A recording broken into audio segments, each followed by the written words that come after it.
இன்றைக்கு இந்த ஜெபத்துல இருக்கிற ஏதோ ஒரு தேவனுடைய பிள்ளை, நீங்க மறக்க முடியாம கஷ்டப்படலாம். என் குடும்பத்தை என்னால மறக்க முடியல பாஸ்டர், என் தகப்பனாரை என்னால மறக்க முடியல, என்னுடைய பிள்ளையை என்னால மறக்க முடியல. நீங்க மறக்கணும் அப்படின்னு நினைச்சா கூட உங்களுடைய ஞாபகத்திற்கு வந்து கொண்டே இருக்கலாம். ஆண்டவர் உங்களுக்கு வாக்கு கொடுக்கிறார், இல்ல இல்ல, சீக்கிரமாய் அது மறக்கிறது போல ஒரு அற்புதம் உங்களுக்கு கர்த்தர் செய்வார். ஆண்டவர் சீக்கிரமாய், வெகு சீக்கிரமாய் உன் பிள்ளையை குறித்த வருத்தம், உங்களுடைய கணவனாரை குறித்த வருத்தம், உங்களுடைய அந்த இழப்பை குறித்த வருத்தம், அந்த வேலையை குறித்த வருத்தம், அந்த சரீரத்தை குறித்த வருத்தத்தை கர்த்தர் மறக்க பண்ணுகிற நாள் துரிதமாய் வரும் என்று நான் நம்புகிறேன். நம்புறவர்கள் என்னோடு சேர்ந்து கரங்களை தட்டி கர்த்தருடைய நாமத்தை மகிமை படுத்துவோம். கடந்த நாட்களிலே நான் ஆண்டவருடைய சமூகத்திலே வார்த்தைக்காக கர்த்தரை நோக்கி பார்த்தபோது ஆண்டவர் என்னுடைய இருதயத்திலே கர்த்தர் வைத்த ஒரு வார்த்தையை இன்றைக்கு நான் உங்களோடு கூட பேசி உங்களுக்காக நான் ஜெபிக்கிறதற்காக நான் ஆசைப்படுகிறேன். வேதத்தை எல்லாரும் திறந்து ஒரு வசனத்தை நம்ம வாசிக்க போகிறோம். ஆதியாகமம் 41ஆம் அதிகாரத்திலே 51வது வசனத்தை நாம் எல்லாரும் சேர்ந்து வாசிக்க போகிறோம். ஆதியாகமம் 41ஆம் அதிகாரத்திலே 51வது வசனம். யோசேப்பு என் வருத்தம் யாவையும் என் தகப்பனுடைய குடும்பம் அனைத்தையும் நான் மறக்கும்படி தேவன் பண்ணினார் என்று சொல்லி மூத்தவனுக்கு மனாசே என்று பெயரிட்டான். இன்னொரு விஷயம் கூட வாசிக்கலாம். யோசேப்பு என் வருத்தம் யாவையும் என் தகப்பனுடைய குடும்பம் அனைத்தையும் நான் மறக்கும்படி தேவன் பண்ணினார் என்று சொல்லி மூத்தவனுக்கு மனாசே என்று பெயரிட்டான். ஆண்டவருடைய பிள்ளைகளே, இந்த வேதத்திலே, பரிசுத்த வேதாகமத்திலே எனக்கு பிடித்த நிறைய மனிதர்கள் இருக்கிறார்கள். பரிசுத்தவான்களிலே அநேகரை எனக்கு ஸ்பெஷலா இவங்களெல்லாம் ரொம்ப பிடிக்கும் அப்படின்ற அந்த பரிசுத்தவான்கள் எல்லாம் இருக்கிறார்கள். அதில் நான் ரொம்ப விருப்பமாய், நான் ரொம்ப விரும்பி படிக்கிற, இல்லை என்றால் தியானிக்கிற, இல்லை எனக்கு ரொம்ப பிடிச்ச ஒருத்தருடைய வாழ்க்கை தான் இந்த யோசேப்பனுடைய வாழ்க்கை. சாதாரணமாக ஒரு தகப்பனாருடைய வயிற்றிலே பிறந்து ஒதுக்கப்பட்டு சின்ன வயதிலேயே வெளி நாட்டுக்கு துரத்தப்பட்டு அங்கு இருந்து கர்த்தரோட வாழ்ந்து, இப்படி சொல்ல போனால் யோசேப்பனுடைய குவாலிட்டி எக்கச்சக்கமான குவாலிட்டி.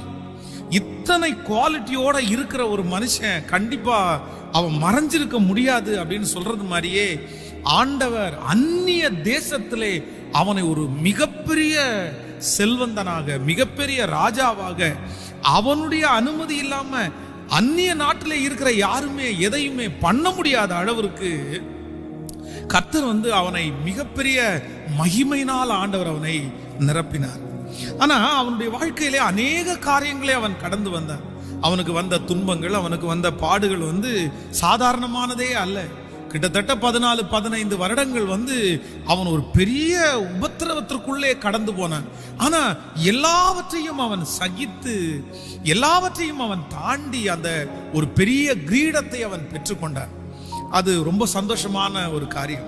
ஆனா இந்த வசனத்தை நான் இன்றைக்கு வாசிக்கும் போது இவ என்ன சொல்றாங்க இந்த இடத்துல அப்படின்னா, தன்னுடைய மகனை அவன் பெற்றெடுக்கும் போது அந்த மகனுக்கு மனாசே என்று பெயரிடுகிறான். அந்த மனாசே என்கிற பெயரை அவன் வைக்கும் போது என்ன சொல்றான் அப்படின்னா, என் வருத்தம் யாவையும் என் தகப்பனுடைய குடும்பம் அனைத்தையும் நான் மறக்கும்படி பண்ணினார் அப்படின்னு அவனுடைய மகனுக்கு அவன் மனாசே என்று பெயர் வைக்கிறான். கவனிங்க, இதுவரையிலும் இவன் தன்னுடைய தகப்பனையும் தன்னுடைய வீட்டையும் அவன் மறக்கல. ஆனா இப்பொழுது அவன் ஒரு முடிவு எடுத்துட்டான். அவ்வளவுதான், ஆண்டவர் என்னை மறக்கும்படி பண்ணினார். என் அப்பா வீட்டை நான் மறந்துட்டேயா, என் குடும்பத்தை நான் மறந்துட்டேயா, நான் கடந்து வந்த பாதையை நான் மறந்துட்டேயா.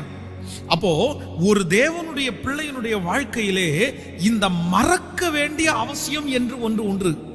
நீ ரொம்ப கவனமா நீங்க கவனிக்கணும். சில காரியத்தை நம்ம ஞாபகம் வைக்க வேண்டிய அவசியம் இருக்குது. சில காரியத்தை நம்ம ஞாபகம் வைக்கல அப்படின்னா, நம்முடைய சிந்தையில வைக்கல அப்படின்னா அது ஆபத்தாக மாறிவிடும். ஆனால் எந்த அளவிற்கு ஒரு காரியத்தை நம்ம ஞாபகம் வச்சிருக்கும் போது நமக்கு ஒரு ஆசீர்வாதம் உண்டாகிறதோ அதே போல சில காரியங்களை மறக்கிறது ஆசீர்வாதம் அப்படின்றத மறந்துடக்கூடாது. எல்லாத்தையுமே நம்ம ஞாபகத்துல வச்சிருக்க கூடாது, எல்லாத்தையுமே நம்ம ஞாபகத்துல கொண்டு வந்துடவும் கூடாது. சில காரியங்களை ஆண்டவர் மறக்க வேண்டும் என்று நமக்கு நிறைய காரியத்தை கர்த்தர் சொல்லி இருக்கிறார். அதான் சீயோன் குமாரத்தியே, உன் தகப்பன் வீட்டை மறந்து விடு, அதான் அப்பொழுது ராஜா உன் அழகிலே பிரியப்படுவார். அப்போ ஒரு தேவனுடைய பிள்ளை சில காரியங்களை மறக்க வேண்டிய நேரத்துல, அந்த மறக்க வேண்டிய சூழ்நிலையில கண்டிப்பா மறந்துடணும். அப்படி நீங்கள் மறக்காவிட்டால் கண்டிப்பாக அந்த காரியத்தினால் சில ஆபத்துக்கள் உங்களுடைய வாழ்க்கையிலே கடந்து வரும். இன்றைக்கு நான் கொடுக்க போகிற இந்த செய்தி மிக முக்கியமான செய்தி. ஒரு தேவனுடைய பிள்ளை மறக்க வேண்டிய அவசியம் உண்டு என்றுதான் இன்றைக்கு நான் பேச போகிறேன். இந்த யோசேப்பினுடைய வாழ்க்கையில பாத்தீங்க அப்படின்னா, இவனுடைய தகப்பன் இவனுக்கு ஒரு தீமையுமே செய்யல, ஒரு தீமை கூட செய்யல. அவங்க அப்பாவை மறக்கிறதுக்கு இவன் மறக்க முடியாது. என்றையாவது ஒரு நாள் அவங்க அப்பா இவனை அடிச்சிருந்தாருனாலோ, இல்லைன்னா அவங்க அப்பா அவங்க அண்ணங்களுடைய சொல்ல கேட்டு இவனை திட்டி இவனை வீட்டை விட்டு போ அப்படின்னு சொல்லியிருந்தாலோ, சரி எங்க அப்பா இவட இருக்கும்போது எங்க அப்பா அவ்வளவு கொடுமைப்படுத்தினாரு, என்னை கஷ்டப்படுத்தினாரு, நான் அவரை மறந்துதான் ஆகணும் அப்படின்னு அவன் மறந்திருக்கலாம். இவனுடைய தகப்பனார் அவனுடைய எல்லா பிள்ளைகளையும் நேசிக்கிறதை விட இந்த யோசேப்பை ஒரு படி அதிகமாய் நேசித்தார். வேதம் நமக்கு சொல்லுகிறது, பல வர்ண அங்கி அங்க இருக்கிற யாருக்குமே வாங்கி கொடுக்கல. எல்லாருமே அவருடைய பிள்ளைகள் தான், எல்லாருமே யாக்கோபனுடைய பிள்ளைகள் தான். ஆனா அவர்களுக்கு யாருக்குமே பல வர்ண அங்கி வாங்கி கொடுக்கல.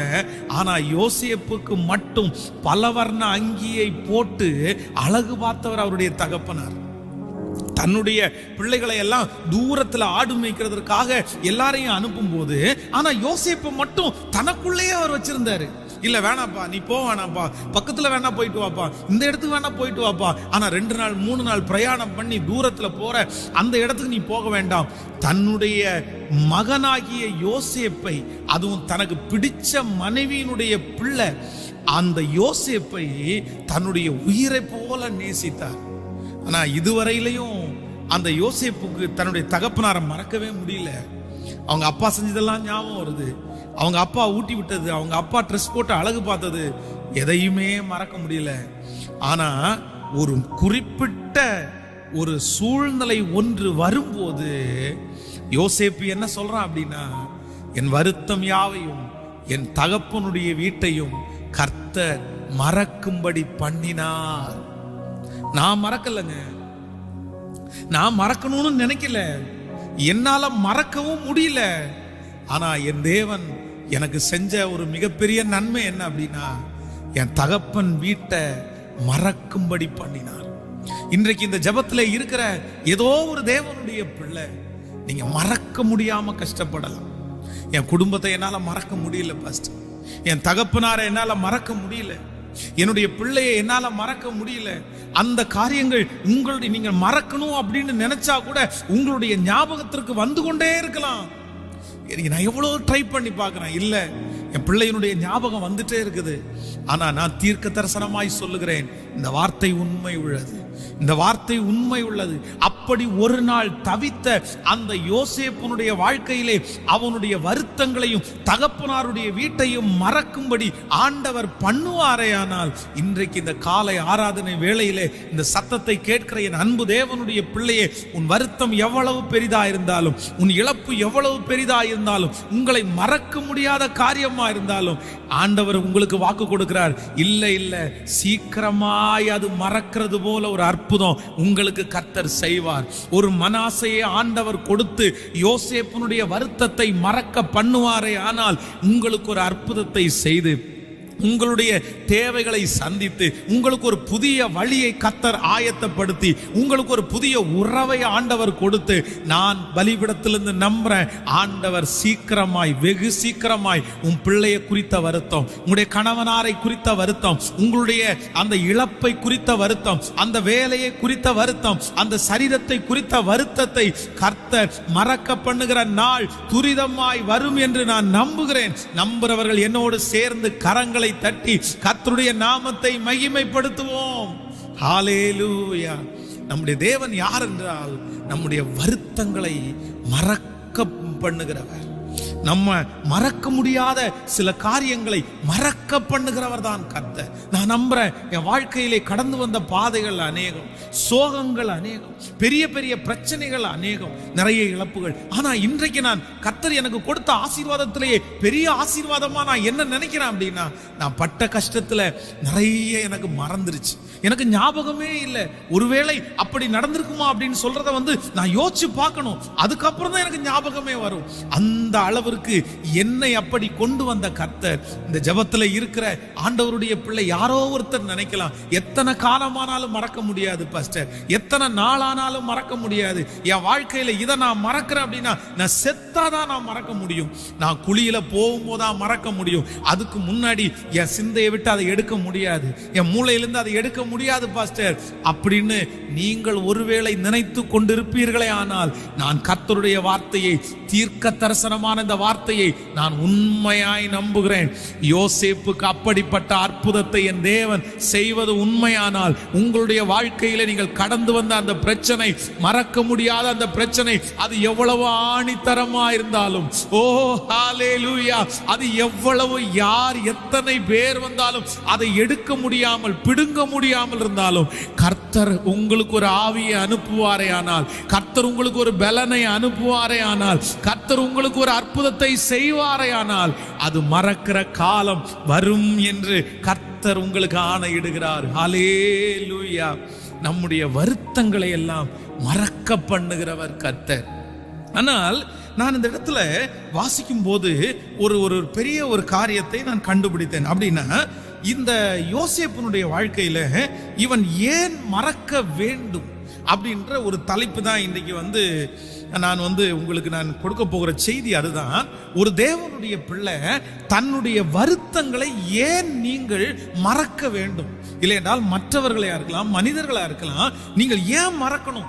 இந்த யோசேப்பு மறக்கிறதற்கு என்ன காரணம்? தன்னுடைய தகப்பன் தானே, அது ஒரு தவறான உறவு அல்ல, அது ஒரு தவறான காரியம் இல்லையே. தன்னை நேசித்த தன்னுடைய குடும்பத்தையும் தன்னுடைய தகப்பனாரையும் அவன் நினைச்சிட்டு இருக்கிறதுல என்ன தவறு இருக்கிறது? ஆனா ஏன் அவன் மறந்தான்? எதுக்காக அப்படி நடந்துச்சு அப்படின்றதை ஒரு 3 காரியத்தை உங்களோடு கூட பேசி உங்களுக்காக ஜெபிக்க போகிறேன். ஒரு தேவனுடைய பிள்ளை மறக்க வேண்டிய அவசியம் உண்டு. உங்களுடைய வருத்தமா இருக்கலாம், சோகமா இருக்கலாம், எந்த பிரச்சனையா இருக்கலாம், ஆனா நீங்கள் மறக்காமல் இருக்கிற அந்த காரியத்தை கர்த்தர் சொல்றார், நீங்க மறந்துடணும். நீங்க ஏன் மறக்கணும்? எதுக்காக பாஸ்டர் மறக்கணும்? உங்களுடைய ஒரு பெரிய வருத்தத்துக்குள்ளாய் கர்த்தர் உங்களை கொண்டு போகலாம். என்னால ஒண்ணுமே பண்ண முடியாத ஒரு சூழ்நிலை, யாராலும் அழிக்க முடியாத ஒரு காரியமா இருக்கலாம், ஆனா நீங்க மறக்க வேண்டிய அவசியம் உண்டு. நம்பர் 1, முதலாவதாக நம்ம அந்த வசனத்தை நம்ம வாசிக்க போகிறோம். எடுத்துக்கொள்ளலாம். எல்லாருமே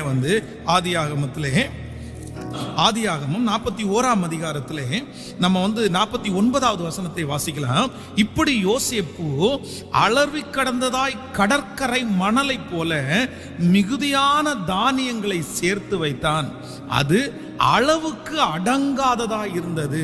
பஞ்சமுள்ள வருஷங்களுக்கு முன்னே யோசேப்புக்கு 2 குமாரர்கள் பிறந்தார்கள். நீங்கள் 46வது வசனத்திலிருந்து வாசிக்கும் போது, யோசேப்பு எகிப்தின் ராஜாவாகிய பார்வோனுக்கு முன்பாக நிற்கும் போது 30 வயதாயிருந்தான்.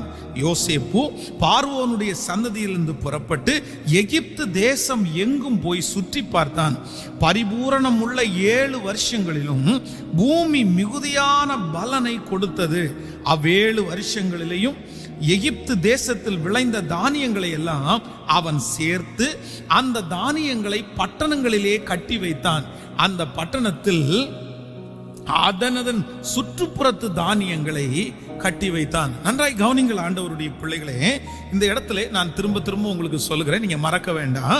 நான் இன்னைக்கு கொடுக்கக்கூடிய செய்தியினுடைய தலைப்பு, ஒரு தேவனுடைய பிள்ளை ஏன் மறக்கணும்?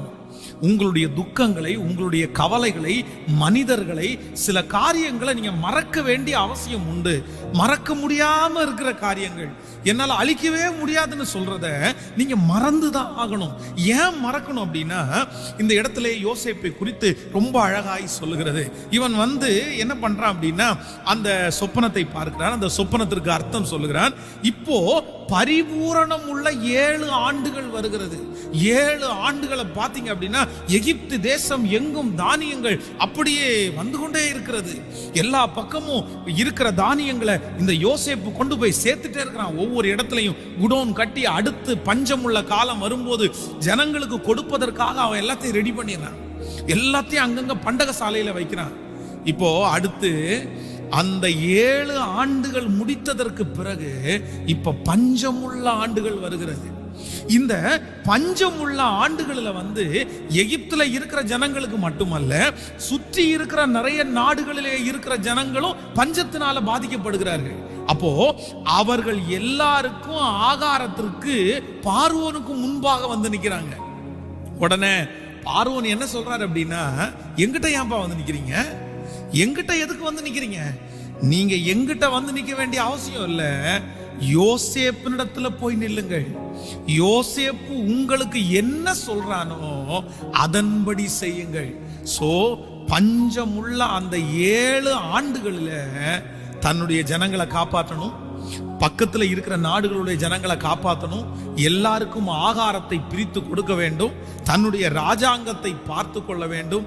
இப்படி ஒரு சின்ன பொறுப்பு இல்ல, யோசேப்புனுடைய தலையின் மேல ஒரு பெரிய பொறுப்பு ஒன்று வைக்கப்பட்டிருக்கிறது.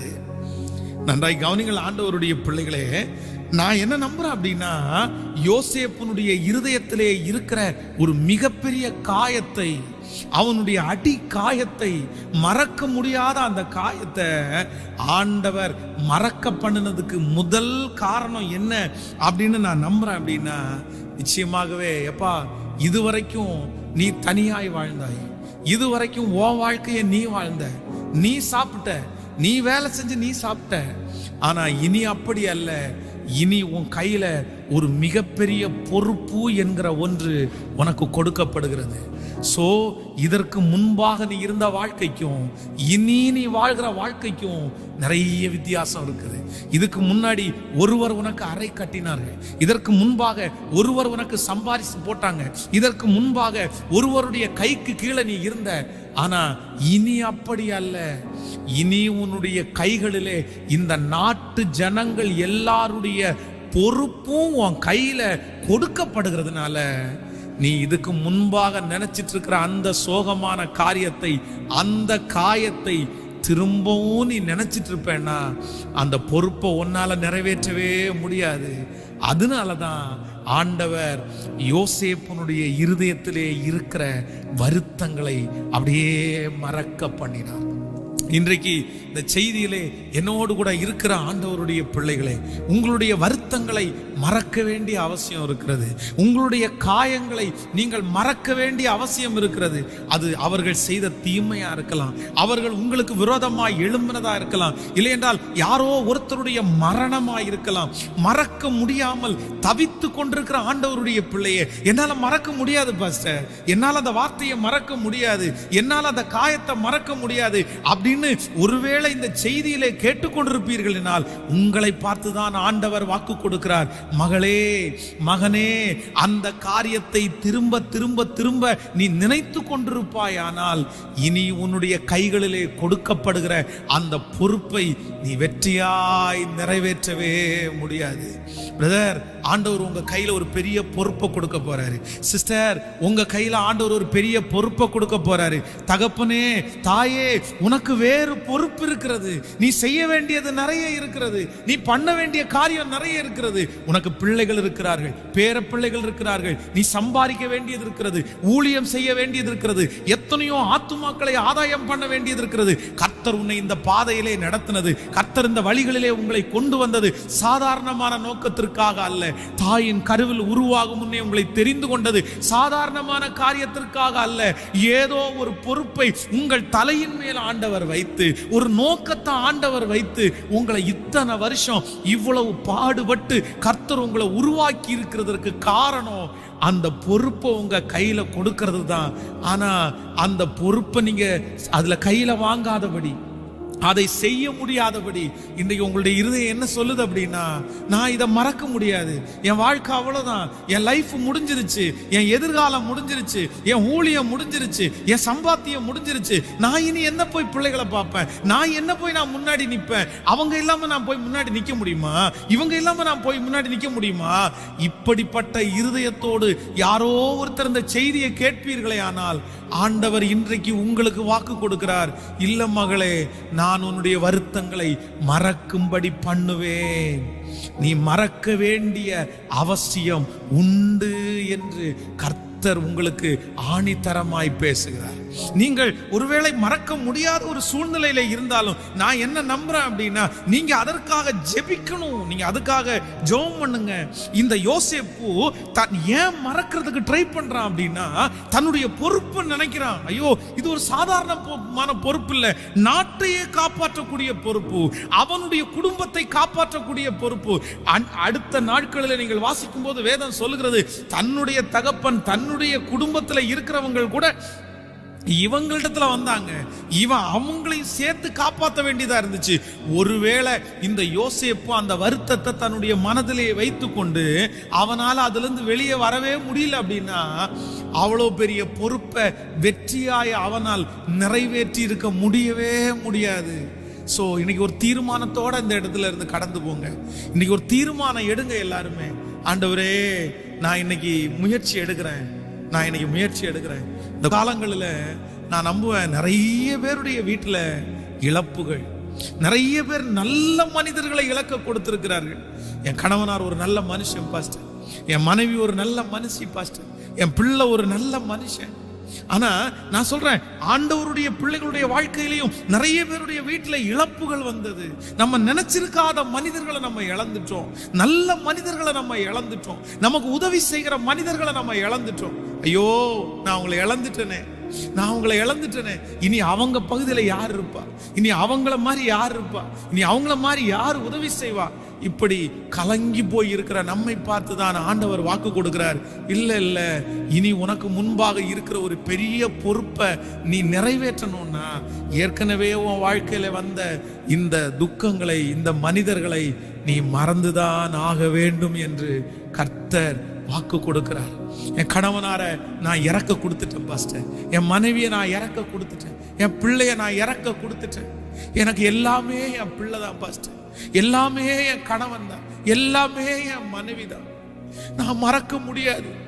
நான் ஒவ்வொரு நிமிஷம் அவங்களை யோசிச்சுட்டே இருக்கிறேன், கர்த்தர் ஏன் எடுத்தாரு, அவர்களுக்கு பதிலா என்ன எடுக்கலாம் இல்ல, ஏன் உயிர் போயிருக்கலாம் இல்ல, நான் தான் கெட்டவா, நான் தான் ஜெபம் பண்ணாதவா, நான் தான் அப்படி செய்யறவா. ஆனா அந்த மனுஷன் ரொம்ப நல்ல மனுஷன், அவங்க நல்லா பார்க்க, அவங்க இல்லாத ஒரு வாழ்க்கையை என்னால வாழ முடியாது பாஸ்டர், அவங்க இல்லாத இடத்தை என்னால ஃபில் பண்ணவே முடியாது. அது யாராலையும் ஃபில் பண்ண முடியாது, என் மகனால ஃபில் பண்ண முடியாது, என் சொந்தக்காரங்களால ஃபில் பண்ண முடியாது. அந்த இடம் அவருக்கான இடம், நான் எப்படி மறக்கிறது என்கிற ஒரு சூழ்நிலையிலே இந்த ஜெபத்திலே கலந்து கொண்டிருப்பீர்களே ஆனால் ஆண்டவர் வாக்கு கொடுக்கிறார், இல்ல மகளே, இல்லை மகனே, உனக்கு முன்பாக நான் இனி உனக்கு கொடுக்க போகிற பொறுப்பு, நீ அந்த இடத்துல முன்னாடி நிக்கணும், நீ அந்த காரியத்தை நடத்தணும், நீ தான் அந்த இடத்துல இருக்கணும். எந்த இடத்திலிருந்து அந்த மனுஷன் எடுக்கப்பட்டாரோ அந்த இடத்துல நீ தான் இனி இருக்க போகிற, அந்த மனிதனுக்கு நீதான் முன்மாதிரியாய் கடந்து போகிறீர்கள். சோ நீ சோர்ந்து போவாயானால், நீ மறக்க முடியாமல் திகைப்பாயானால், நீ மறக்க முடியாவிட்டால், உங்களால் அதை மனசிலிருந்து எடுத்து போட முடியாவிட்டால், நீங்க அந்த ஒரு பெரிய பொறுப்பை நிறைவேற்றவே முடியாது. சோ நான் இன்னைக்கு ஒரு ஒப்பு கொடுக்கிறேன், நான் ஒரு தீர்மானம் எடுக்கிறேன், நான் மறக்கிறதுக்காக ட்ரை பண்றேன். ஏன் மறக்கிறதுக்காக நான் முயற்சி எடுக்கிறேன் அப்படின்னா, எனக்கு முன்பாய் கர்த்தர் இன்னும் பெரிய பொறுப்புகளை கர்த்தர் வைத்திருக்கிறார், எனக்கு முன்பாக பெரிய பொறுப்புகளை வைத்திருக்கிறார். எத்தனை பேர் நம்புகிறீர்கள், எத்தனை பேர் விசுவாசிக்கிறீர்கள்? கடந்த நாட்களிலே ஒரு அருமையான ஒரு ஊழியக்கார தாயினுடைய அந்த செய்தி, எனக்கு அவங்களுடைய சாட்சி எனக்கு மிகவும் ஆச்சரியமாக இருந்தது. அவர்கள் திருமணமாகி சரியாக 8 மாதம். இந்த 8 மாதத்திலே அவர்கள் வந்து கர்ப்பிணியா இருக்கிறார்கள். தன்னுடைய வயிற்றில் ஒரு குழந்தையை சுமந்து கொண்டிருக்கிறார்கள். கணவனார் தன்னுடைய வீட்டை விட்டு சொந்த ஊருக்கு அவங்க அம்மா அப்பாவை பார்க்கறதுக்காக அவர் கடந்து போறார். கடந்து போகிற கணவனார் வந்து போன இடத்துல வந்து ஹார்ட் அட்டாக்ல அவர் இறந்துட்டார். இவங்க வந்து ஒரு ஊழியம் செய்து கொண்டிருக்கிறார்கள். அப்பொழுதுதான் ஊழியத்தை ஆரம்பிச்சிருக்கிறாங்க. பாஸ்டர் இறந்து போயிட்டாரு. இந்த அம்மாவுக்கு வந்து அப்போ வந்து இவங்களுக்கு வயசே வந்து 26 வயசு தான் ஆகுது.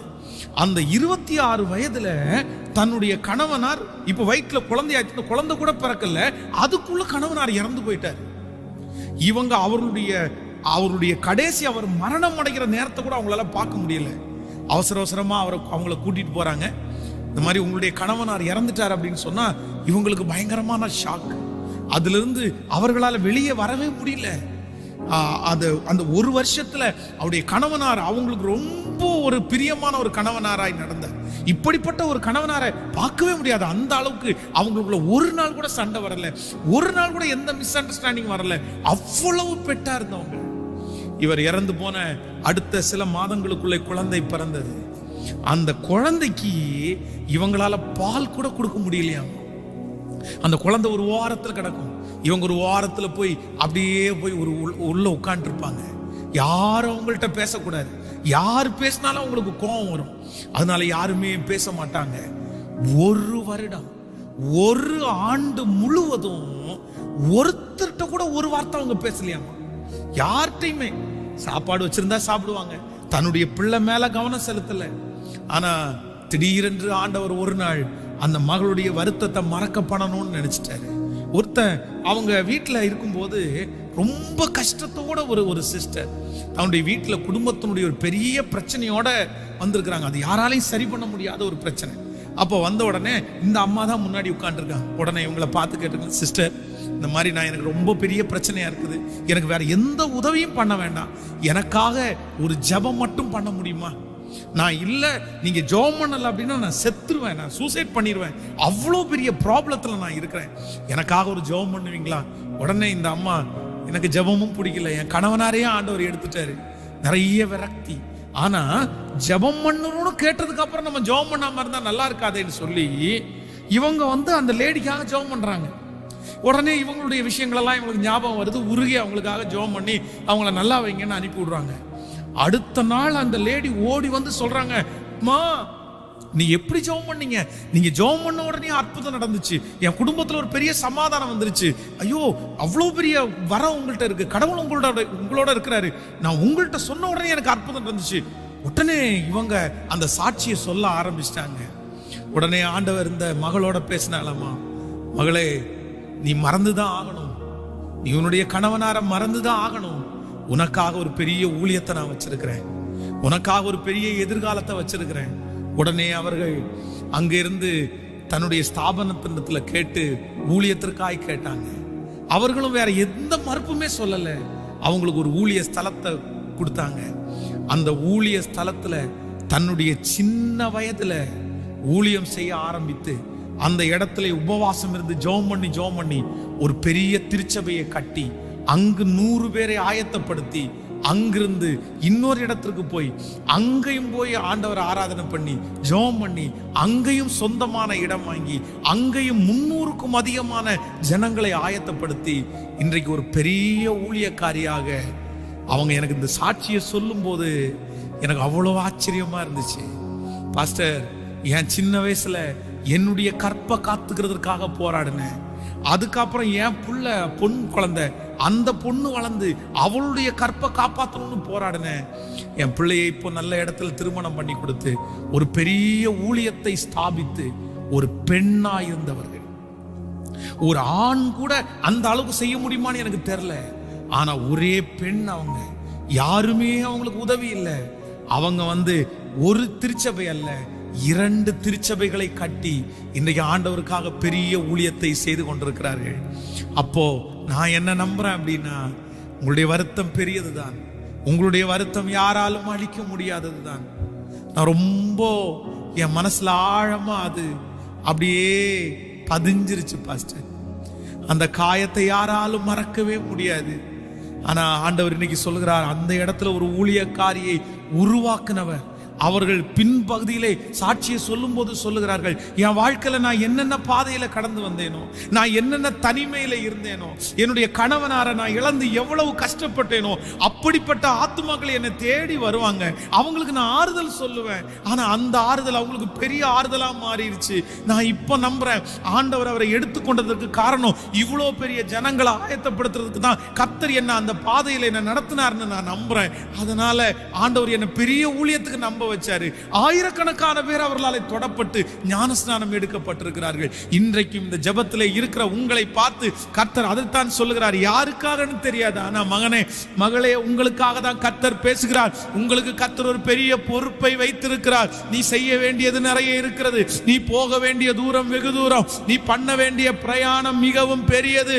உன்னை காலாட்களோடு ஓடும்படியாய் அல்ல, கர்த்தர் குதிரையோடு ஓடும்படியாய் தெரிந்து கொண்டிருக்கிறார். நீ செய்ய வேண்டிய வேலை சின்னது அல்ல, அது பெருசு. ராஜாக்களோடு, பெரிய பெரிய நபர்களோட, அந்தகார இருள் இருக்கிறவர்களை ஆச்சரியமான ஒளியிலே கொண்டு வருவதற்கு, கீழே விழுந்தவர்களை கை தூக்கி விடுவதற்கு, ஒடுக்கப்பட்டவர்களை தூக்கி விடுவதற்கு இதோ கர்த்தர் உன்னை அபிஷேகம் பண்ணி இருக்கிறார். கர்த்தர் உன்னை அபிஷேகம் பண்ணி இருக்கிறார்.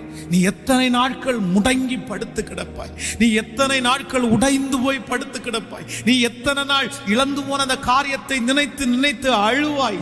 நீ எத்தனை நாள் உன்னை விட்டு போனதை நினைத்து மனதிலே துக்கத்தோடு இருப்பாய்? கர்த்தர் சொல்லுகிறார், எழுந்திரு, எழுந்திரு. உனக்கு ஒரு பெரிய பொறுப்பு கொடுக்கப்பட்டிருக்கிறது. நீ மறந்தே ஆக வேண்டும். உன்னுடைய பொறுப்புக்காக நீ மறந்தே ஆக வேண்டும். ஹல்லேலூயா. கைகளை உயர்த்தி ஒரு ஹல்லேலூயா சொல்லுங்க. சோ நம்பர் 1, முதலாவதாக ஒரு தேவனுடைய பிள்ளை சில காரியங்களை, சில துக்கங்களை மறக்கணும். ஏன் மறக்கணும் அப்படின்னா, நம்பர் 1, உங்களுக்கு முன்பாக ஒரு பெரிய பொறுப்பு இருக்குது. அந்த பொறுப்பை நிறைவேற்ற வேண்டுமானால் நீங்கள் மறந்துதான் ஆக வேண்டும். நீங்க மறக்கல அப்படின்னா உங்க முன்பாக இருக்கிற பொறுப்பை கண்டிப்பா உங்களால நிறைவேற்றவே முடியாது, நிறைவேற்றவே முடியாது. கர்த்தர் சின்ன பொறுப்பு இல்ல மகளே, பெரிய பொறுப்பு. சின்ன பொறுப்பு இல்ல மகனே, பெரிய பொறுப்பு. இல்ல, நான் மறக்கிறேன், நான் மறக்கிறேன், நான் இனி நினைக்க மாட்டேன், நான் இனி நினைக்க மாட்டேன். என் கர்த்தர் என்னோடு கூட இருக்கிறார். ஹல்லேலூயா. கடந்ததை நினைத்து கலங்காதே, நடந்ததை மறந்து விடு. கடந்ததை நினைத்து கலங்காதே, நடந்ததை மறந்து விடு. கர்த்தர் புதியன செய்திடுவார், இன்றே நீ காண்பார். கர்த்தர் புதியன செய்திடுவார், இன்றே நீ காண்பார்.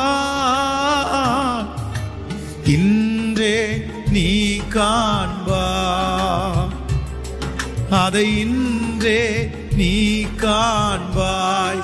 கலங்கிடவே கலங்கிடவே வேண்டாம், கலங்கிடவே வேண்டாம், கலங்கிடவே வேண்டாம், கலங்கிடவே வேண்டாம். நம் இயேசு கைவிட மாட்டார், எங்கள் இயேசு கைவிட மாட்டார். ஹல்லேலூயா. சோ நம்பர் 2, இரண்டாவதாக இந்த யோசேப்பு தன்னுடைய வாழ்க்கையில அந்த வருத்தங்கள் யாவையும் ஆண்டவர் ஏன் மறக்க பண்ணினார்? இல்ல அப்படின்னா, ஒரு தேவனுடைய பிள்ளை தன்னுடைய வாழ்க்கையிலே வருகிற தீமைகளை, காயங்களை ஏன் மறக்கணும்? நீங்க அவங்கள மறந்துருங்க. ஏன் மறக்கணும் அப்படின்னா, நீங்கள் வாசிக்கலாம். 42ஆம் அதிகாரத்தை எடுத்துக்கொள்ளுங்கள். ஆதியாகமம் 42ஆம் அதிகாரத்திலே 8வது வசனத்தை நம்ம வாசிக்க போகிறோம். எல்லாரும் எடுத்துக்கொள்ளலாம். ஆதியாகமம் 42ஆம் அதிகாரத்திலே 8வது வசனத்தை எல்லாரும் சேர்ந்து வாசிக்கலாம். யோசேப்பு அவர்களை தன் சகோதரர் என்று அறிந்தும் அவர்கள் அவனை அறியவில்லை. யோசேப்பு அவர்களை குறித்து தான் கண்ட சொப்பனங்களை நினைத்து அவர்களை நோக்கி, நீங்கள் வேவுக்காரர், தேசம் எங்கே திறந்து கிடக்கிறது என்று பார்க்க வந்தீர்கள் என்றான். இன்னொரு விஷயம் கூட வாசிக்கலாம். யோசேப்பு அவர்களை தன் சகோதரர் என்று அறிந்தும் அவர்கள் அவனை அறியவில்லை. யோசேப்பு அவர்களை குறித்து தான் கண்ட சொப்பனத்தை நினைத்து அவர்களை நோக்கி, நீங்கள் வேவுக்காரர், தேசம் எங்கே திறந்து கிடக்கிறது என்று பார்க்க வந்தீர்கள் என்றார். கவனிங்க ஆண்டவருடைய பிள்ளைகளே, இந்த யோசேப்புனுடைய வாழ்க்கையிலே ஆண்டவர் அவனை மறக்க பண்ணுகிறதற்கு காரணம் இல்லைன்னா, அவன் தன்னுடைய தகப்பன் வீட்டை ஏன் அவன் மறந்தான் அப்படின்னா, இந்த இடத்துல ரொம்ப அழகா வாசிக்கிறோம். இப்போ சகோதரர்கள் எல்லாரும் தனக்கு முன்பாய் வந்து நிற்கிறார்கள். ஆனா அவர்கள் எல்லாரையுமே யோசேப்பு கண்டுபிடிச்சிட்டான். ஓ, என் சகோதரர்கள் வந்திருக்கிறாங்க, இவன் அண்ணன், மூத்தவன், ரெண்டாவது உள்ளவன், மூணாவது உள்ளவன், எல்லாரையும் கண்டுபிடிச்சிட்டான். ஆனால் இவன் அவர்களை அறிந்திருந்தும் அவர்கள் இவனை அறியவில்லை. அவங்களால கண்டுபிடிக்கவே முடியல. யோசேப்புன்றத அவங்க கற்பனை கூட பண்ணி பார்க்க முடியல. அதனால அவங்க தன்னை அறியாததை நினைத்து, யோசேப்பு உடனே என்ன ஞாபகம் வருது தெரியுமா? அவன் அவர்களை குறித்து தான் கண்ட சொப்பனத்தை நினைத்து. நம்பர் 2, இரண்டாவது, நீங்க ஏன் மறக்கணும் அப்படின்னா, ஆண்டவர் உங்களுக்கு கொடுத்திருக்கிற வாக்கு தத்தத்தை கர்த்தர் உங்களுக்கு நிறைவேற்ற வேண்டுமே. ஆனால் பிரதர், சிஸ்டர், கடந்ததை நினைச்சு கவலைப்படக்கூடாது. இழந்ததை நினைச்சு நீங்க கவலைப்படக்கூடாது. நடந்ததை நீங்க மறந்துடணும். நீங்க ஏன் மறந்துடணும் அப்படின்னா, கர்த்தர் உங்களுக்கு வாக்கு கொடுத்த வாக்குகளை நிறைவேற்ற வேண்டியது இருக்குது. நீங்க என்ன நினைக்கிறீங்க தெரியுமா? அந்த மனுஷன் இருந்தாதான் அந்த வாக்குத்தத்தை நிறைவேறும். அந்த நபர் இருந்தாதான் அந்த வாக்குத்தத்தை நிறைவேறும். அந்த சூழ்நிலை இருந்தாதான் அந்த வாக்குத்தத்தை நிறைவேறும். அந்த வேலை இருந்தாதான் எனக்கு வாக்குத்தத்தை நிறைவேறும். அந்த பலன் இருந்தாதான் எனக்கு வாக்குத்தத்தம் நிறைவேறும். நோ நோ, இல்லவே இல்லை. வாக்குத்தத்தம் என்கிறது உங்களுடைய சூழ்நிலையை வைத்து நிறைவேற்றுவது அல்ல. வாக்குத்தத்தம் எந்த சூழ்நிலையிலே யார் இருந்தாலும் யார் இல்லாவிட்டாலும் கர்த்தர் உங்களுக்கு கொடுத்திருக்கிற வாக்குத்தத்தத்தை அவர் எப்படியும் நிறைவேற்ற வல்லவராய் இருக்கிறார். நீங்க நினைச்சிட்டு இருப்பீங்க, இந்த மனுஷன் மூலமா தான் கர்த்தர் செய்ய போறாரு, இந்த வேலை மூலமா தான் ஆண்டவர் செய்ய போறாரு, இந்த சூழ்நிலை மூலமா தான் ஆண்டவர் செய்ய போறாரு. இல்லவே இல்லை. என் ஆண்டவரை பொறுத்த வரைக்கும் அப்படி அவர் செய்யவே மாட்டார். கேரித்த ஆற்றங்கரையிலே அலி தீர்க்கதரிசி அப்படிதான் நினைச்சிட்டு இருப்போம். அவ்வளவுதான், இந்த அம்மாவை கர்த்தர் நமக்கு வச்சுட்டாரு, இந்த அம்மா பஞ்சகாலம் முடிகிற வரைக்கும் நம்மளுக்கு போஷிக்கும். இல்ல இல்ல, ஆண்டவர் சொல்றாரு, அங்கிருந்து எழும்பி இன்னொரு இடத்துக்கு போடா, இன்னொரு இடத்துல இருந்து இன்னொரு இடத்துக்கு போடா. சோ என் ஆண்டவரை பொறுத்த வரைக்கும் ஒரு மனிதனை வைத்து அல்ல, நீங்கள் வாக்குத்தத்தம் நிறைவேறுவதற்கு இதை வைத்துதான் கர்த்தர் எனக்கு கொடுத்திருக்கிற தரிசனம், கர்த்தர் எனக்கு கொடுத்திருக்கிற எதிர்காலம், கர்த்தர் எனக்கு கொடுத்திருக்கிற வாழ்க்கை நிறைவேறும், வெற்றியாய் நான் வருவேன் என்று அந்த கற்பனை இருந்தால் இல்லை இல்லை. கர்த்தருடைய வாக்குத்தத்தம் அந்த நபர் இருந்தாலும் இல்லாவிட்டாலும், அந்த வேலை இருந்தாலும் இல்லாவிட்டாலும், அந்த சூழ்நிலை இருந்தாலும் இல்லாவிட்டாலும், அவர் வாக்குத்தத்தம் பண்ணினவர் உண்மையுள்ளவர். தன்னுடைய வாக்குத்தத்தத்தை எப்படியும் நிறைவேற்ற வல்லவர். அவர் எப்படி வேண்டும் என்றாலும் நிறைவேற்றுவார். அவர் யாரை கொண்டாகிலும் செய்வார். பலன் உள்ளவனை கொண்டாகிலும் செய்வார், பலன் அற்றவனை கொண்டாலும் செய்வார். பலன் உள்ளவனை கொண்டாகிலும் பலன் அற்றவனை கொண்டாகிலும் உதவிகள் செய்வது அவருக்கு லேசான காரியம். சின்னதை கொண்டும் செய்வார், பெரியதை கொண்டும் கர்த்தர் செய்வார். குஷ்டரோகிகளை கொண்டு கர்த்தர் தேசத்தை மீட்டெடுப்பார். குஷ்டரோகிகளை கொண்டு கர்த்தர் மீட்டெடுப்பார். என் ஆண்டவர் அவ்வளவு பெரிய ஆண்டவர். அதனால நான் இன்னைக்கு ஒரு தீர்மானம் எடுக்கிறேன். நான் உனக்கு தீர்மானம் எடுக்கிறேன். ஏன் அப்படின்னா, நான் என் வாழ்க்கையில மறக்க முடியாத சில காரியத்தை நான் மறக்கணும். நான் மறந்தாதான் வாக்குத்தத்தம் என்னிலே நிறைவேறும், தரிசனம் என்னிலே நிறைவேறும். சிஸ்டர், உங்களுக்கு எத்தனை வாக்குத்தத்தத்தை ஆண்டவர் கொடுத்திருக்கிறார்? பிரதர், உங்களுக்கு எத்தனை வாக்குத்தத்தத்தை ஆண்டவர் கொடுத்திருக்கிறார்? எத்தனை தரிசனத்தை ஆண்டவர் உங்களுக்கு காமிச்சிருக்கிறாரு? ஆனா நீங்க இப்படி இருந்தீங்கன்னா, நீங்க இவ்வளவு கஷ்டத்தோட இருந்தீங்கன்னா, நீங்க அந்த காரியத்தை மறக்காம இருந்தீங்கன்னா, அந்த வாக்குத்தத்தம் உங்களுக்கு எப்படி நிறைவேறும்? அந்த வாக்குத்தத்தத்தை நிறைவேற்றுவதற்கு தானே கர்த்தர் உங்களை எத்தனை சூழ்நிலையில கர்த்தர் உங்களை அழைத்து கொண்டு வந்தார். அவர்களுக்கு முன்பாக ஆண்டவர் உங்களை நிறுத்தணுன்றதுக்காக தானே இத்தனை பாடுகளின் பாதையில ஆண்டவர் உங்களை கொண்டு வந்தார். நீங்க பண்ணின ஜெபம், நீங்க பண்ணின உபவாசம், நீங்க கடந்து வந்த பாதை ஆண்டவர் உங்களை நெருக்கி உடைச்சி உருவாக்கி இவ்வளவு தூரம் கொண்டு வந்து இப்ப அந்த வாக்குத்தத்தத்தை நிறைவேற்ற போகிற அந்த சூழ்நிலையில ஏதோ ஒரு காரியத்தை மறக்க முடியாம எல்லாத்தையுமே இழந்துட்டீங்க. இதுக்கு முன்னாடி எத்தனையோ சூழ்நிலையை தாண்டி வந்தீங்க. இதுக்கு முன்னாடி எத்தனையோ பாடுகளை நீங்க தாண்டி வந்தீங்க. கர்த்தர் அனுப்பின பாதையிலெல்லாம் நீங்க அப்படியே ஆமோதிச்சீங்க. பரவாயில்ல விட்டு கொடுத்தீங்க, இழந்தீங்க, எல்லாமே பண்ணீங்க. ஆனா இப்போ இந்த அட்பிரசன்ட் வாக்குத்தத்தத்தை பெற்றுக்கொள்ளுகிற கொஞ்ச தூரத்துல இருக்கும்போது ஏதோ ஒரு காரியத்தை மறக்க முடியாம உங்க இருதயம் திகைத்து கொண்டிருக்குமையானால், மறக்க முடியாமல் தவித்து கொண்டு இருப்பீர்களே ஆனால் உங்க வாக்குத்தத்தம் எப்படி நிறைவேறும்? சோ இன்றைக்கு ஆண்டவர் யாருக்காக இந்த வார்த்தையை பேசுறாருன்னு எனக்கு தெரியல. யாரும் மறக்க முடியாம நீங்க கஷ்டப்படுறீங்கன்னு எனக்கு தெரியல. அது எதுவா வேணாலும் இருக்கலாம். ஆனா ஆண்டவர் சொல்றாரு, எத்தனையோ நீ தாண்டி வந்துட்டியப்பா, எத்தனையோ வாழ்க்கையில இழந்துட்டியே, எத்தனையோ சூழ்நிலை உன்னை விட்டு போயிருச்சே, இந்த காரியத்தை மறந்துரு. எனக்கு மறக்க பலன் தாங்க ஆண்டவரே, அது கேளுங்க. ஏன் அப்படின்னா வாக்குத்தத்தம் கொடுத்தவர் உண்மை உள்ளவர். அந்த வாக்குத்தத்தத்தை உங்களுக்கு நிறைவேற்ற வேண்டும் என்று கர்த்தர் விருப்பப்படுறார். கர்த்தர் விருப்பப்படுறார். இந்த வாக்குத்தத்தத்தை நிறைவேற்ற வேண்டும் என்று கர்த்தர் விருப்பப்படுகிறார். நகோமியை குறித்து வேதம் அதைத்தான் சொல்லுகிறது. ஐயோ, என் மகனை மறக்க முடியல, என் கணவனாரை என்னால மறக்க முடியாது. நான் நிறைவுள்ளவளாய் போனேன், ஆனால் இப்பொழுது நான் குறைவுள்ளவளாய் வந்திருக்கிறேன். என் கர்த்தர் என்னை குறைவுபடுத்திட்டாரு. நான் எப்படி மறக்க முடியும்? நான் எப்படி மறக்க முடியும்? 2 பிள்ளைகளை கொடுத்துட்டு, கணவனாரை கொடுத்துட்டு நான் எப்படி மறப்பேன்? எனக்கு ஒண்ணும் வேணாம். நீ என் வாழ்க்கையில எத்தனையோ சூழ்நிலை தாண்டி வந்தேன், ஆனா இந்த சூழ்நிலை என்னால தாண்ட முடியாது. இந்த சிச்சுவேஷன் என்னால மறக்க முடியாது. அப்படியே உடஞ்சு போறாங்க. ஆனா ஆண்டவர் வந்து அவளை கூட்டிட்டு போற.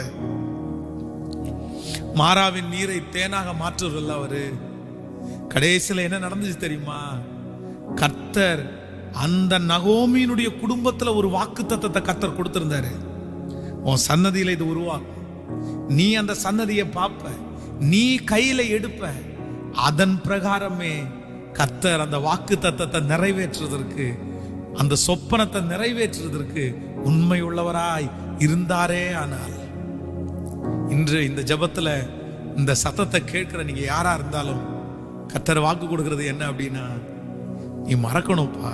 ஏன் அப்படின்னா உனக்காக வைத்திருக்கிற தரிசனம், உனக்கு நான் காண்பித்த சொப்பனம், அது ஒரு நாளும் மாறவே மாறாது. ஒரு நாளும் மாறவே மாறாது. கைகளை மேல உயர்த்தி ஆண்டவரிடத்துல கேளுங்க, ப்ளீஸ் ஹெல்ப் மீ ஜீசஸ். என்னால மறக்க முடியல ஆண்டவரே, ஆனா எனக்கு அந்த காயத்தை மறக்கிறதுக்கு எனக்கு பலன் வேண்டும். நான் எவ்வளவு சந்தோஷமா வாழ்ந்தேன், நான் எவ்வளவு மகிழ்ச்சியா வாழ்ந்தேன், நான் எவ்வளவு பணத்தோட வாழ்ந்தேன், நான் எவ்வளவு மரியாதையோட வாழ்ந்தேன், அதை என்னால மறக்க முடியல. என்னை நேசிச்சவங்க தூசிக்கிறாங்க, என்னை மதிச்சவங்க இப்ப மதிக்கிறது இல்லை. நான் எப்படி இதெல்லாம் மறக்கிறது? என் காரை என்னால மறக்க முடியல, என் பைக்கை என்னால மறக்க முடியல, என் வீட்டை என்னால மறக்க முடியல. இல்ல கர்த்தரிடத்துல ஒரு கிருபை கேளுங்க.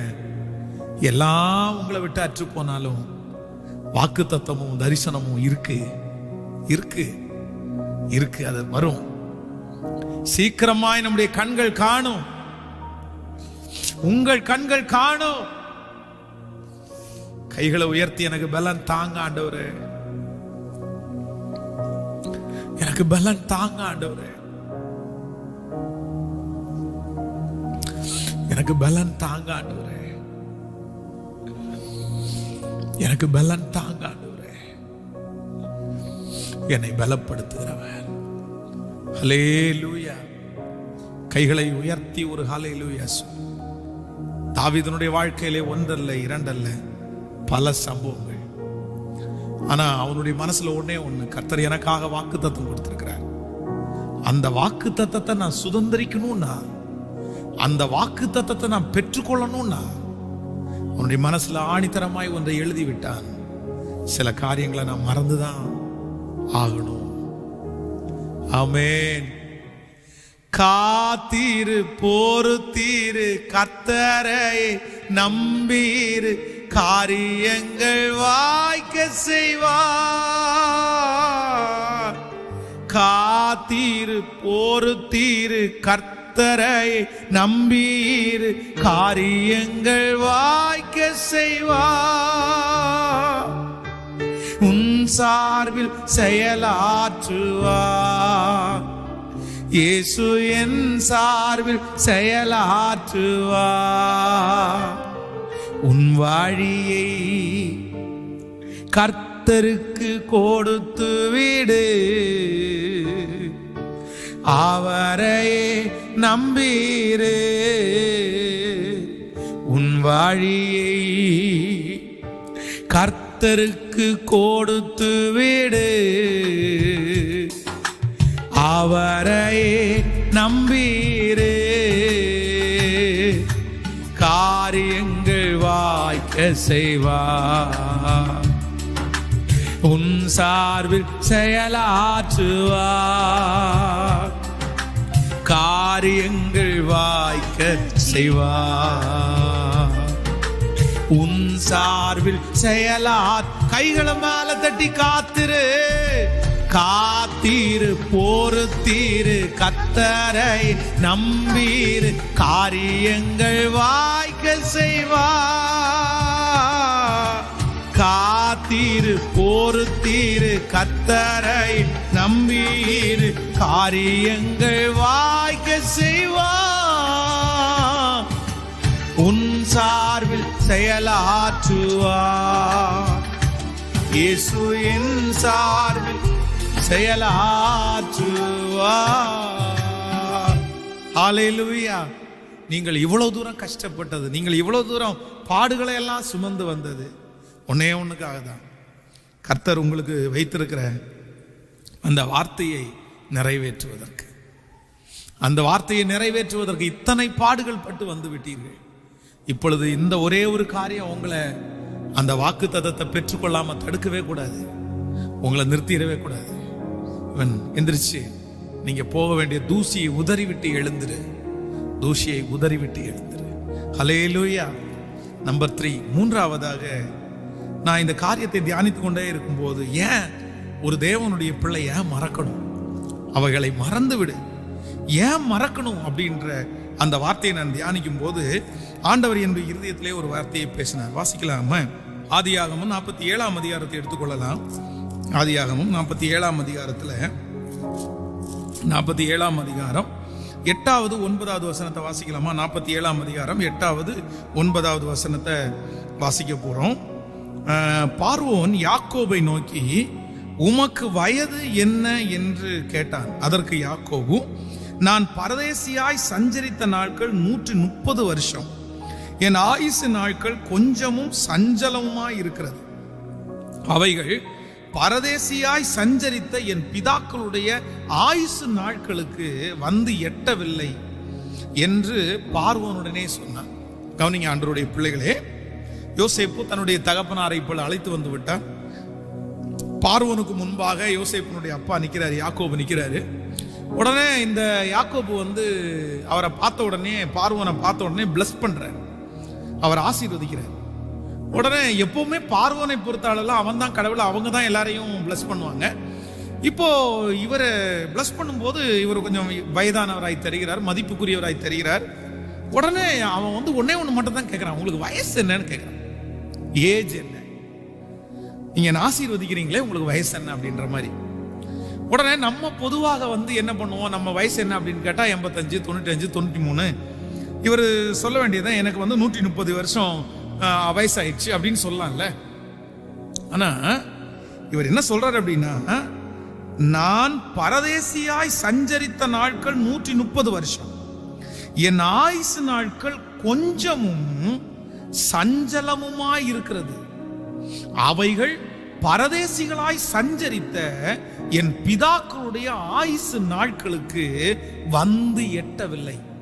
இவர் என்ன சொல்றாரு, என்ன சொல்ல வர்றாங்க அப்படின்னா, என் பிதாக்கள் எல்லாம் நல்ல வயசோட தான் இறந்தாங்க. அவங்க என்னை விட 10-30 வயசு ஜாஸ்தியா இருந்தாங்க. ஆனா நான் நிறைய வருத்தத்திலையும் சஞ்சலத்திலையும் நிறைய கஷ்டத்திலையும் நான் கடந்து வந்ததுனால எங்கள் பிதாக்கள் வளர்ந்த இல்லைன்னா எங்க பிதாக்களுடைய ஆயுசு நாட்கள் அவ்வளவு வருஷம் என்னால இருக்க முடியல. பலனா அவங்க அளவுக்கு வயசு எனக்கு இல்லை. அவங்க நல்ல வயசு வரைக்கும், பூரண வயசு வரைக்கும் இருந்து அவங்க மரிச்சிட்டாங்க. அப்போ அவருடைய தகப்பனார் ஈசாக்குனுடைய வயசை நீங்க பாத்தீங்க அப்படின்னா வேதம் சொல்லுது 180 வருஷம், 180 இயர்ஸ் உயிரோடு இருந்தா ஈசாக்கு இறந்தார். நான் என்னதான் பிரயாசப்பட்டாலும் எனக்கு வருத்தமும் சஞ்சலமும் வந்ததுனால எனக்கு ரொம்ப கஷ்டமாயிருச்சு. என் உடம்புக்கு கஷ்டம், என் மனசுக்கு கஷ்டம். அதனால பிதாக்களுடைய வயசு வரைக்கும் நான் போகல. ஏன் காரணம் அப்படின்னா 37ஆம் அதிகாரம் 35வது வசனத்தை வாசிக்கும் போது யோசேப்புக்காக இவர் பட்ட துக்கமே, அதை கூட வாசிக்கலாமே. உங்களுக்கு நான் அடிக்கடி அதை வாசிப்பேன். 37ஆம் அதிகாரத்தில் நம்ம வாசிக்கும் போது 37ஆம் அதிகாரம் 35வது வசனத்தை வாசிக்கலாமா? 37, 35 நம்ம வாசிக்கும் போது அவருடைய குமாரர் குமாரத்திகள் எல்லாரும் அவனுக்கு ஆறுதல் சொல்ல வந்து நின்றார்கள். ஆனாலும் அவன் ஆறுதலுக்கு இடம் கொடாமல் தன் துக்கத்தோடே என் குமாரத்திற்கு பாதாளத்திற்கு இறங்குவேன் என்றான். இவ்விதமாய் அவனுடைய தகப்பன் அவனுக்காக அழுது கொண்டிருந்தான். சோ இந்த யோசேப்புனுடைய துக்கமே அவனுக்கு ஒரு பெரிய துக்கம், அதுவே ஒரு பெரிய வருத்தம், அது ஒரு பெரிய சஞ்சலம். அப்போ நான் என்ன நம்புறேன் அப்படின்னா, இந்த யோசேப்புனுடைய தகப்பனார் இன்றைக்கு இந்த துக்கத்தோட இருந்ததுனால தன்னுடைய பிள்ளையினுடைய வருத்தத்தையும் சஞ்சலத்தையும் 15 ஆண்டுகள் மறக்க முடியாததுனால இவர் என்ன ஆயிட்டார் அப்படின்னா பலவீனம் ஆயிட்டார். இவர் பலவீனம் ஆயிட்டார். சோ ஒரு தேவனுடைய பிள்ளை நீங்க அவங்கள மறக்கலன்னா, அந்த சூழ்நிலையை மறக்கலன்னா, இதற்கு முன்பாக உங்களுடைய வாழ்க்கையில இருக்கிற ஆசீர்வாதமா இருக்கலாம், எதுவா இருக்கலாம், அதை நீங்க மறக்கலன்னா நான் சொல்றேன், நீங்க கர்த்தர் தரிசனத்தை நிறைவேற்றிடுவாரு. கர்த்தர் கொடுத்தது போறிய வாக்கு கொடுத்தது மாதிரியே மகனை பார்க்க வச்சுட்டாரு, ஆசீர்வாதத்தை பார்க்க வச்சுட்டாரு. ஆனா அதை அனுபவிக்கக்கூடிய சரீரத்துல ஆரோக்கியமே இல்லாம போயிருச்சு. நம்பர் 3, நீங்க ஏன் மறக்கணும்? நீங்க அவங்கள மறந்துருங்க. ஏன் மறக்கணும் அப்படின்னா, நீங்க ஆரோக்கியமா வாழணும்னா நீங்க மறந்தே ஆகணும். சிஸ்டர், பிரதர், நீங்க மறந்தே ஆகணும். என் கணவனார் இறந்துட்டாரு பாஸ்டர், என் மனைவி இறந்துட்டாங்க, என் பிள்ளைங்க இறந்துட்டாங்க, மறக்கவே முடியல. என் சொத்தை மறக்க முடியல, என் காரை மறக்க முடியல, என் பேரை மறக்க முடியல, என்னுடைய வேலையை மறக்க முடியல, என் வருமானத்தை மறக்க முடியல, என் நண்பனை மறக்க முடியல அப்படின்னு துடித்து கொண்டிருக்கிற ஆண்டவருடைய பிள்ளையே, நொந்து கொண்டிருக்கிற ஆண்டவருடைய பிள்ளையே, மரித்தவர்கள் போய்விட்டார்கள், இனி நாம் மரித்தவரிடத்தில் போக முடியாது.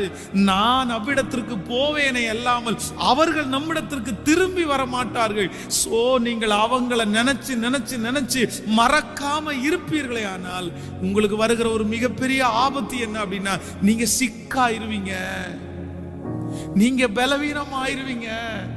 நீங்க ஒரு நாள் அவங்கள பார்க்க போறீங்க, ஒரு நாள் முகமுகமாய் நீங்கள் பார்ப்பீர்கள். உங்க மகனை பார்ப்பீங்க, உங்க மகளை பார்ப்பீங்க, உங்க கணவனாரை பார்ப்பீங்க, உங்க மனைவியை பார்ப்பீங்க, உங்க சொந்தக்காரங்களை பார்ப்பீங்க, இழந்து போன அந்த ஆசீர்வாதத்தை பார்ப்பீங்க. அதெல்லாம் வரும். ஆனா அன்றைக்கு நீங்க பார்க்கும்போது பலவீனமாயல்ல, பலம் உள்ளவர்களா இருக்கணும்னா இன்னைக்கு நீங்க மறந்துட்டீங்கன்னா தான் நீங்க பலசாலியாய் மாற முடியும். நீங்கள் பலசாலியாய் மாற முடியும். ஆண்டவரிடத்தில் அந்த கிருபையை கேளு. கடந்த நாட்களிலே மிகவும் சோகமான காரியம், என் வாழ்க்கையிலே நான் எத்தனையோ பேரை இழந்திருக்கிறேன். ஆனால் என்னுடைய வளர்ப்பு தகப்பனாரை இழக்கிறது எனக்கு ரொம்ப வருத்தமா இருந்துச்சு. எல்லாத்தையும் என்னுடைய இருதயத்திலே அடக்கி கொண்டேன். நான் அவங்கள மறக்க முடியாது. இந்த கோயம்புத்தூர் பட்டணத்திலே முதல்ல நான் அவர்களிடத்திலே உதவியை கேட்டு வந்தேன். கிட்டத்தட்ட ஒரு 9 மாதம் என்ன அவங்களுடைய வீட்டில் வச்சு பார்த்தாங்க. அந்த 9 மாதமும் என்னுடைய தகப்பனார் ஒவ்வொரு நாளும் ஆஃபீஸ் முடிச்சிட்டு வரும்போது நான் ஒரு வீட்டில் தனியே ஒரு ரூம்ல படுத்து கிடப்பேன். என் தலைமாட்டில் ஒரு டேப் ரிகார்டர் இருக்கும். ஒரு 25 மாத்திரை ஒரு நாள் சாப்பிடுவேன். அந்த மாத்திரையினுடைய அந்த எஃபெக்ட்னால எந்திரிக்க கூட முடியாது. ஆனா ஆபீஸ் முடிச்சிட்டு வந்து அவங்க வந்து என்னை தட்டி எழுப்பி, வாப்பா கொஞ்சம் வெளியே போலாம், அவ்வளவு டயர்டா வருவாங்க. ஆனா அவங்க காரை ரெடி பண்ணி அந்த கார்ல உட்கார வச்சு என்னை கோயம்புத்தூர்ல இருக்கிற ஒரு சில இடத்துல அப்படியே கூட்டிட்டு போய், பாருப்பா சும்மா அந்த ஜன்னலை திறந்து விட்டு வேடிக்கை பாரு, காலையில இருந்து சாயந்தரம் வரைக்கும் ரூமுக்குள்ளேயே படுத்து கிடக்குறியே, உன் மனசு கஷ்டமா இருக்கும்ல, கொஞ்சம் ரீஃப்ரெஷ் ஆகு. அதுக்காக அவ்வளவு கஷ்டத்திலையும் என்னை கூட்டிட்டு போவார். என்னை வைத்து பார்க்கிறதுக்கு எத்தனையோ எதிர்ப்பு அவருக்கு. ஏன் அவனை வச்சு பாக்குறீங்க? அவன் யாரு? அவன் குடும்பம் என்ன? ஒருவேளை அவன் செத்து போயிட்டான் அப்படின்னா அவங்க அம்மா அப்பா பேசுற வார்த்தைக்கு நீங்க பதில் சொல்ல முடியுமா?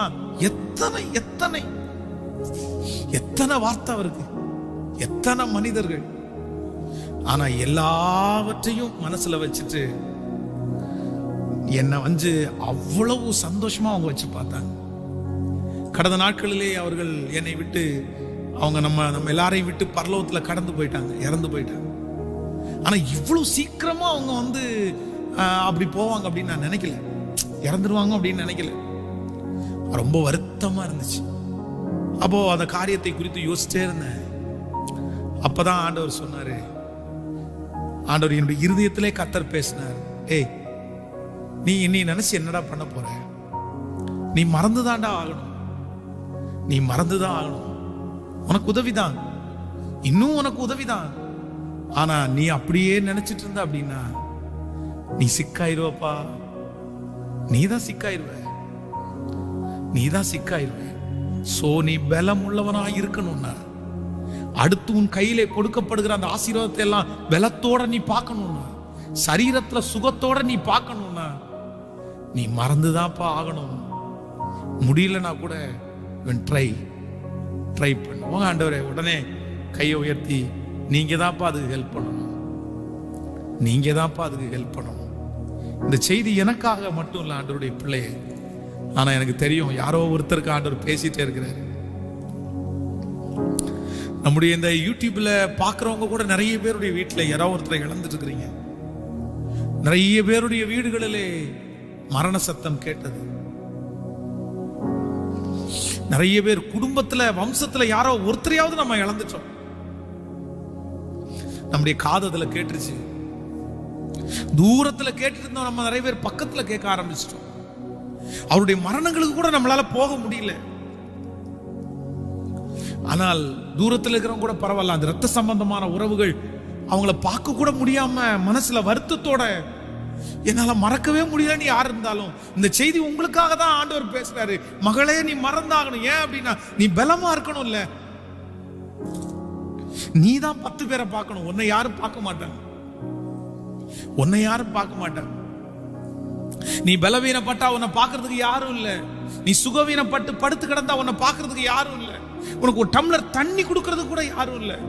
சோ யாருமே இல்லாத உன்னுடைய வாழ்க்கையில நீ இப்படி சோர்ந்து போவாயானால், படுத்து கிடப்பாயானால், நீ எழும்பி வர முடியாம இருப்பாயானால் உனக்கு யார் உதவி செய்வா? அதனால நீங்க ஆரோக்கியமா வாழணும்னா நீங்க அவங்கள மறந்துதான் ஆகணும்.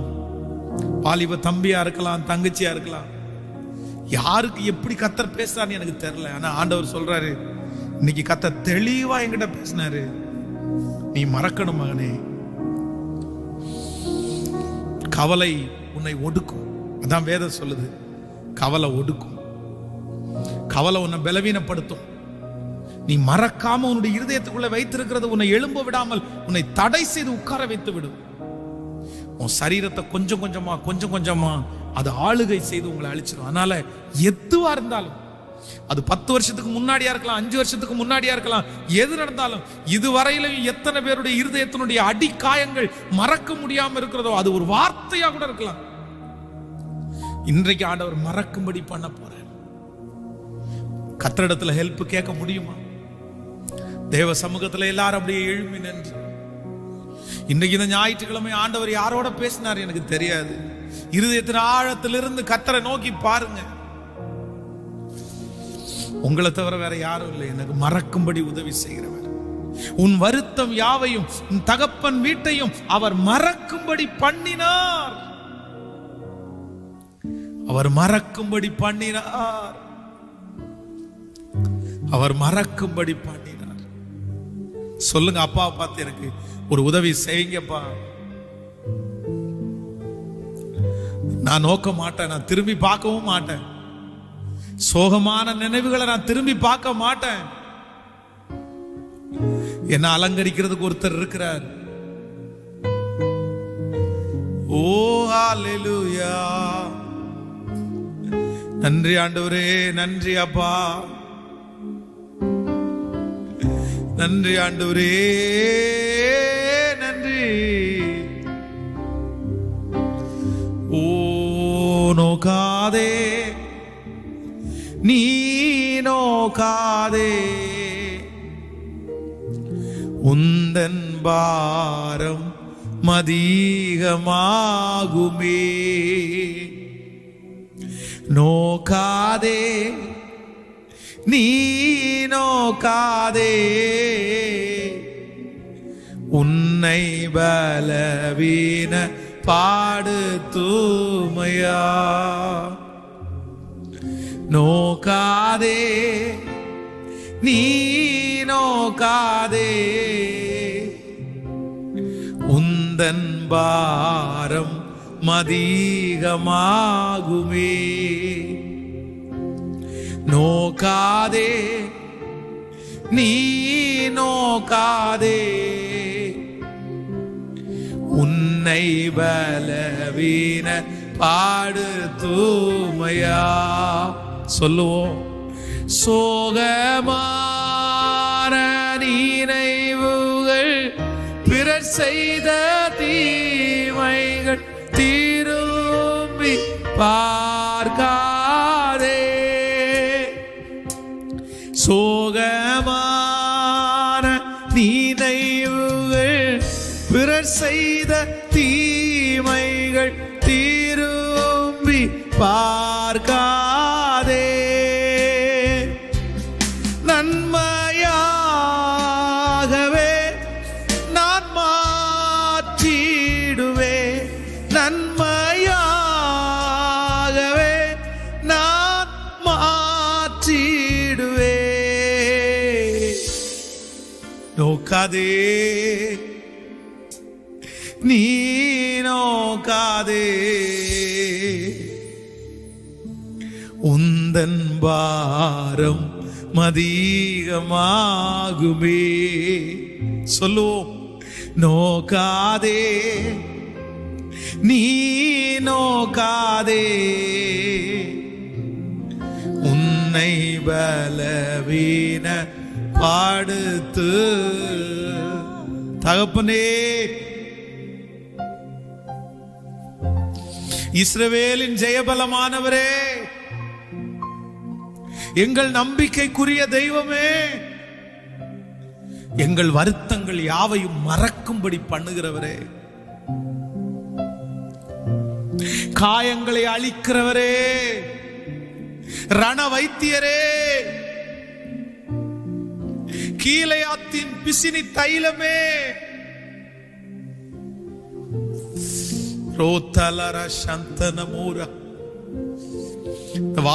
இந்த ஆராதனையில் இருக்கிற ஒவ்வொரு பிள்ளைகளையும் நினைச்சிருங்க. இந்த வார்த்தைகள் யாருக்காக பேசப்படுகிறதோ அவர்களுக்கு ஒரு புதிய பலன் வரட்டும் ஆண்டவரே. இந்த உலகத்தில் இருக்கிற எந்த தீங்கும் என் பிள்ளைகளை இனி தொட வேண்டாம், இனி ஆபத்து வேண்டாம், இனி மரணம் வேண்டாம், இனி சஞ்சலம் வேண்டாம் ஆண்டவரே, இனி துக்க செய்தி வேண்டாம் ஆண்டவரே. கண்ணின் மணி போல பாதுகாத்துக் கொள்ளும். இதற்காய் உதவி செய்கிற கொடுக்கிற திராணிக்கு மிஞ்சி அப்பா அவர்களுடைய இல்லாமையிலும் உதாரத்துவமாய், அவங்களுடைய வறுமையில உதாரத்துவமாய். எத்தனை பேருப்பா அவங்க ரொம்ப நல்லா இருக்கணும் ஆண்டவரே, நாங்க கொடுத்தோம் ஆண்டவர் எங்களுக்கு 100 மடங்கு செஞ்சிட்டாரு. அந்த வார்த்தையை கேட்க உதவி செய்யும். என் ஊழியத்தில் என்னோட உதவியா இருக்கிற ஒவ்வொரு பிள்ளைகளையும் நடத்துங்க. உங்க பாதத்தை முத்தம் செய்கிறோம். இயேசுவின் மூலம் ஜெபம் எடுக்கிறோம் நல்ல பிதாவே. என் ஆத்துமாவே கர்த்தரை ஸ்தோத்திரி, என் முழுவதுமே அவர் பரிசுத்த நாமத்தை ஸ்தோத்திரி. என் ஆத்துமாவே கர்த்தரை ஸ்தோத்திரி, கர்த்தர் செய்த சகல உபகாரங்களையும் மறவாது. நம்முடைய ஆண்டவராகிய இயேசு கிறிஸ்துவின் கிருபை, பிதாவாகிய தேவனுடைய அன்பு, பரிசுத்த ஆவியானுடைய அந்யோன்ய ஐக்கியம் நம்ம அனைவரோடு இன்றும் என்றும் சதா காலம் கூட இருப்பதாக. ஆமென். அல்லேலூயா. God bless you. ஆண்டவர் உங்களை ஆசீர்வதிப்பார்.